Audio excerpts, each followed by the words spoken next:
ওই পোলাকে চুপ করে রেছিস কেন?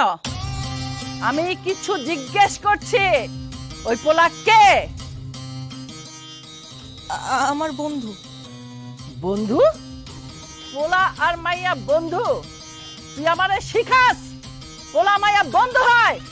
তোর কারণে আজকে গ্যাদারে নিয়ে পুলিশ পিটাইছে, তোর কারণে এই বাড়ির ইজ্জত গেছে, এই ফুলজানের ইজ্জত গেছে তোর কারণে। সত্যি করে বল, ওই ছেলের সাথে তোর কি সম্পর্ক? আমি সত্যিই কইতাছি ফুবু, আমার বন্ধু। ওই পোলা যে আজম ছেলের পোলা, এই কথা তুই জানোস না? না, আমি কিছু জানি না। তুমি আমার কাছ থেকে কি জানতে চাও? তুমি এইটাই জানতে চাও না আমি আবিরে ভালোবাসি, আবির আমার স্বামী, আমি আবিরের বউ? যদি এইটাই জানতে চাও তাহলে একটা কথা কান খুললা শুনা রাখো, আমি আবিরে ভালোবাসি আর আবিরও আমার ভালোবাসি।